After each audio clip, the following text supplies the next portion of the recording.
Sometimes you just have to marvel at the federal bureaucracy.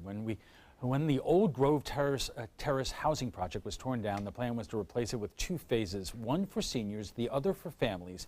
Today, Venetian Walk is home for low-income residents ages 65 and up, but the federal government never came through with the tax credits to build phase two. It's a strange, bizarre lottery system, and Venice has yet to come up with the winning ticket. And joining us for more on the yet-to-be-built project is Len Bramble, Venice's Assistant City Manager, and Christopher Brantley, our own South County reporter for ABC 7. Len, tell me if I'm wrong by saying this is just a strange, bizarre way to build public housing in this country, a lottery system? It certainly seems bizarre and is very frustrating. It'd be far easier if we had lots of extra money locally to build this, but we don't. So we compete for those monies. Is that the problem, that you're competing against communities not only around Florida but around the entire country, and there's a limited amount of money for this kind of project? Short and simple, yes. But even eventually, when you're dealing with a finite or managed number of communities that need this money, usually your number comes up. How does the city explain, or what has the city asked the federal government in terms of this incredibly long delay? I'm sure we've expressed our frustration with it and our strong desire to still build this project that we all think is exceedingly viable and needed for the community.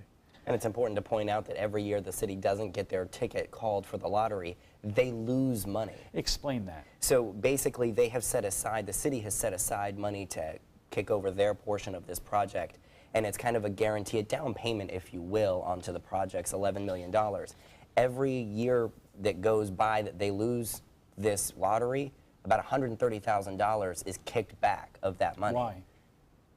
That would be the question everybody would like to have answered. And I would largely imagine it's because they are not following through with the project. But it's not because Venice doesn't want to follow through. They keep trying to follow through. And we should note that we've asked the Venice Housing organization to take part in this broadcast tonight. They were unable to do that. But from the city's point of view, what has been the recourse? What can the city do? Who can the city talk to in Washington to try to push this along? Well, I feel confident our mayor and council have been doing a lot of those communications already.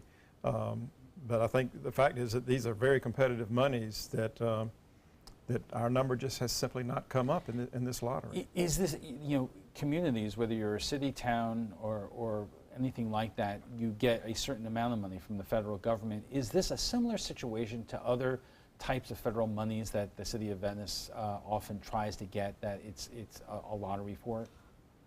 It's not like that for every source of monies, whether it be federal or state, but for monies for this sort of project, for this sort of category and use, yes, it's very competitive, and they have a lottery in place as part of their procedures. Christopher, tell me about your experience of talking to the people who thought that they were going to be moving into this new development, in terms of what are they thinking right now?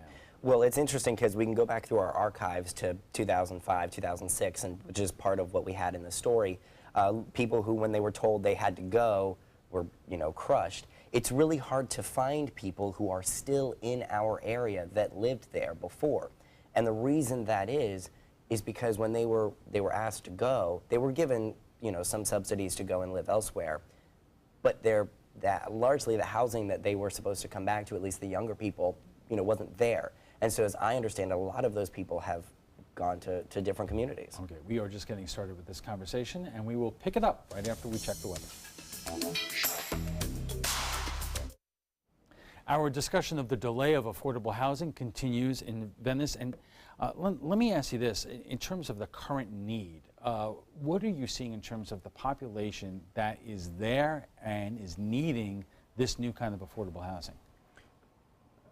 Our community, just like any other community, when you live and work there every day, you see folks in the community, largely hidden during the day, but visible other times, that need housing like this. Certainly our police department and folks like that deal with these folks on a more routine basis are most familiar with that, but they're there. They're in our community and in every community. And I think, excuse me, largely people don't think of Venice and think of, you know, perhaps a low income or homeless people living there. But like you said, Len, they are there. They absolutely are there. One of the things that actually prompted this story was the tail end of the story, where you saw, you know, a homeless camp right underneath the Venice Avenue Bridge, which I cannot stress enough, is only a few hundred feet from where this development is supposed to be built. They are absolutely there. They may not be out during the day when, you know, tourists are there and you may not see them as much, but if you go down to downtown Venice at night, you'll see them. I just want to take a moment to point out we were going to update our weather forecast right now, but we're having just a little bit of technical problems, and we will have an update on the forecast coming up in just a couple of minutes. So let's continue with our discussion in terms of the development, in terms of low-income housing in Venice. I mean, communities around the Sun Coast and around Florida are having the same kind of problem. And you're losing money every year it comes around because of the situation. How long can this current situation last? I don't know if I can answer that. Anybody can. As long as there's a need, I think there are folks like the city and the Venice Housing Authority and others, they're going to work towards solutions to respond to those needs, no matter how the stars may line up and it come together. This is kind of a political question, which I don't know if you can answer, but I'm going to ask it anyway. Is the lack of the money coming from Washington due to the fact that really for the last 2 decades, the amount of money going to HUD has been steadily decreasing? I'm told that it has been steadily decreasing, so I think you're correct. And Christopher, that does the money from Washington may be steadily decreasing, but that doesn't mean that the need for this kind of housing is. No, and you could argue that it maybe is even going up in some places.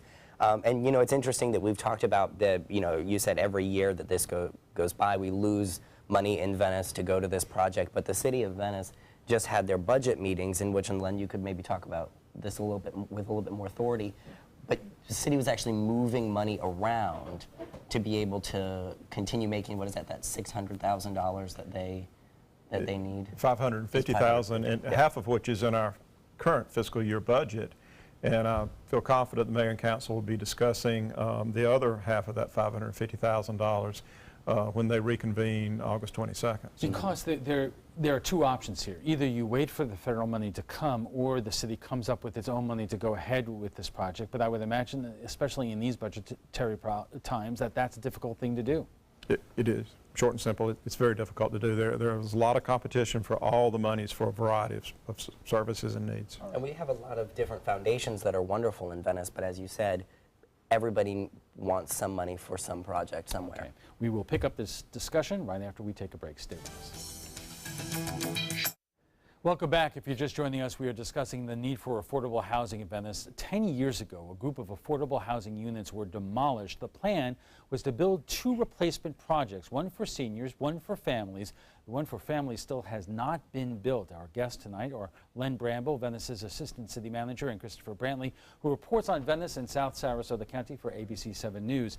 And Len, when you put together a project like this, there are multiple sources of funding. What are some of them? It's always easier if you only have one source, but in this case there's 7 sources, at least at the present time, to fund this project that's estimated to total about $11.6 million. They include the county, the Venice Housing Authority, the city, different other sources, a couple of which are subject to the lotteries that we've been referring to, which provide a variable that's very unsettling when it comes to the reliability of the project actually coming to fruition. So is it safe to say that if that lottery actually happened, if the money was there tomorrow or the next day, if somebody walked in with a check and said, here's the lottery money, that project could actually begin? I think that would go a long way towards making the project a go. I mean, certainly without that, I can't say that, but with that, I think the needs of the project are vastly diminished, and the project will likely happen. Let me ask you this. I mean, is there anything the city can do for a contingency plan? Because after all, if you watch the news out of Washington, just about every department of the federal government is being told that it's going to be have its budget slashed unless, it's the Pentagon and a couple of other things. So I would imagine that there's going to be less money coming from housing and urban development than more. How long can this situation go on where the city is losing money as it awaits the federal funds? That's a good question. I don't know that I can really answer that. It becomes a policy level decision as to whether or not we want to try and find some way to fund something locally that we've been unsuccessful at securing funding from other sources. And you said that a lot of the people who were originally meant to go into this housing has moved away. But in terms of that population that needs this kind of housing in Venice, given what the economy is, where we've come, where we are right now, is that population of people who can use affordable housing growing? Absolutely. Think about PGT, think about Tervis Tumbler, all in the industrial complex of North Venice. Just up the road from both of those major factories, Tervis Tumbler supplies has jobs for about 700 people. PGT ranges from 1,000, 1,500 to 2,000, depending on the time of the year. Right there's a 510 unit affordable housing complex that is proposed. The need is definitely there. That's not for senior citizens, that's for families. Those are for people middle-aged that are working and not making enough to make rent in Venice. So having this, and that's in North Venice, having this facility near the island, you have a lot of restaurants on the island, you have a lot of doctor's offices on the island. There's a lot of working class people who maybe aren't making enough to make a $1,500 to $2,000 rent in the city of Venice, because the city of Venice rent is not cheap. Right. What about corporate partners? Given the need for basically workforce housing, are there companies up there who might be willing to help bring this about? Because after all, if you could house your employees, you have employees to work. Yeah, that's certainly a part of the mix that if it hasn't been explored much thus far, probably ought to be. But I suspect it has been. But they're like everyone else. They're coming back from the recession, struggling with coming out of that, growth at the same time. They have budgets to create and stick with, just like we do. Christopher, I'm going to ask you this, and this may be an unfair question. I don't know if you have an answer to this, but we have a congressman that represents that area, Tom Rooney. Traditionally, you go to your members of Congress and ask them to basically kick, the federal bureaucracy around to get things moving. Is anybody doing that? I can't say specifically. I can say that Tom Rooney only just recently got this part of his area, this place of Venice, and I believe he was at City Hall not a couple of months ago. Right. And I'm not going to say it was for the first time, but it was the first documented time I know of that he was there. I do not know if that's something that he and the mayor had a discussion with, but I would imagine that this could be something that the mayor could sit down and say, listen, we need this. Len, do you know if this came up? I don't know for certain, but I can tell you that dealing with the crisis with homelessness and issues relating to that is a top priority item of our council so far as its legislative goals and priorities. So, let me ask you this. While these people are living under bridges and on the streets, I would imagine that it also adds to what your police department has to do in terms of keeping these streets safe. That's another cost. It absolutely is another cost that often isn't talked about in terms of this sort of project. So how does the police budget basically handle situations like this where this is kind of added on top of everything it has to do? Well, it's not just police. It's folks like a public works department that has to come in and tidy up, clean up after a camp is abandoned and the folks move on to another camp. It's a continual sort of process that puts burden on the local government to keep things tidy and up to expectations of our local citizens. You have fire and emergency services as well that would feel that burden. Yep. What's your impression after talking to HUD and their Miami field office in terms of, do they understand the situation in Venice and how frankly ridiculous it is that you have a project waiting for nearly a decade? Well, I spent, excuse me, I apologize. I spent a long time on the phone yesterday with someone from HUD in Washington. And he was trying to explain how it works, that HUD subsidizes the part of the programs, and there are state funds that can largely come into play here. He suggested I contact the Miami field office, and they sent me a long email here. They were very helpful, I should mention. And this basically details out, if the project were to go through, number one, who would largely be in control and who would largely hold the title of the land, and that would largely be Bank of America, according to HUD. It would be 99.98% of the program. But nobody could say specifically, largely because maybe they're staff members, no one could say specifically that this is outrageous or not. One last question. How often are these lotteries held? Every year. When? Len, I'll defer to you on that one. I don't know that I can truly answer that. I think it may be in the fall, but I'm not certain. I know it comes right before the budget time. Mm-hmm. Yep. Let's take a quick break, and when we return, we'll have final thoughts from our guests, plus what some of our viewers are saying about last night's topic, the future of healthcare coverage. 8 years has gone by since the low-income Grove Terrace community was demolished in Venice. A housing project was built for seniors, but the second phase for families remains on hold. What will it take for it to get it built? And are there other affordable housing options on the island? Our guests join us right now for final thoughts. So, Len, if you could just give our viewers an update in terms of where the city says it sits in terms of waiting for these federal funds to come through. Well, it's my understanding in this latest go-around, time is critical after council reconvenes toward the end of August, because there may be a deadline looming of October 4th once again for some of these funds. So it'll be some interesting conversation amongst our city council. I guess viewers might want to know if the city and the housing authority is doing everything it needs to do in terms of basically pushing things along with the federal government. Yeah. All indications of that, and that's what I'm hearing. The problem is the randomness of a lottery and its play on trying to fund something with confidence. Christopher, does the public generally in Venice, are they aware this is going on? I'm going to make a startling admission. I didn't know this was going on until about 3 months ago.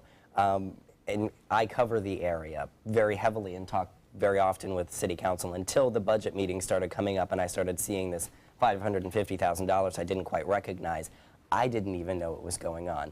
And I would bet you if you walk down Venice Main Street with, regular citizens, they're probably not going to know. If they've been here for many years, they may have known the old Grove Terrace property, but they may know that the second phase of the property hasn't begun. Well, we know enough to know this about the public around here. There are two things that they don't like. On one hand, they might say, it's fine that you're not getting federal money. The federal government should start spending money on things like this. On the other hand, folks around here don't like getting ripped off, and they may just be getting angry that the sense that their tax dollars are supposed to be coming back. And it's money that is set aside to go to these projects. As we said in the story, 113 different local projects are also competing for this money as well. So the money is going out. It's being spent somewhere. Just if you're in the Venice community and you're waiting for this project, it's not being spent. All right, gentlemen, thank you very much. But before we go, we want to share with you what some of our viewers are saying about last night's topic, the health care debate. Republican efforts to repeal and replace Obamacare are on hold after 4 GOP senators said that they would not support it. A new effort is now underway to repeal Obamacare without a replacement. That could create uncertainty for millions of Americans and Floridians, and we asked you what you thought about the Affordable Care Act. Damon Powers writes, it needs work, but I really don't support repealing it. It leaves too many people without coverage that truly need it. It really just needs to be fixed so that premiums aren't ridiculously expensive for some people. Jay Toriano writes, dump it completely. I'm tired of being fined for not having something I can't afford. Mo Sievers writes, it should never be repealed. Too many people that finally have insurance need that coverage, including my daughter, who was finally able to get affordable insurance for herself and has medical issues that she cannot afford without insurance. And B. Kyles writes, I think the health insurance issue with the government sticking their noses into private affairs should be left to die, hopefully a quick death. It is nothing but a socialist program that takes health insurance away from hardworking people. Well, what do you think about the affordable housing project in Venice? Half built and a decade delayed. Join tonight's conversation by visiting our Facebook page at facebook.com/news@7. And FYI, you can watch past discussions. They're on demand. They're available on Apple TV, Amazon Fire, and Roku. Thanks to both our guests for being here tonight. Len Bramble is the Assistant City Manager for Venice, and Christopher Brantley is the South County reporter for ABC 7 News.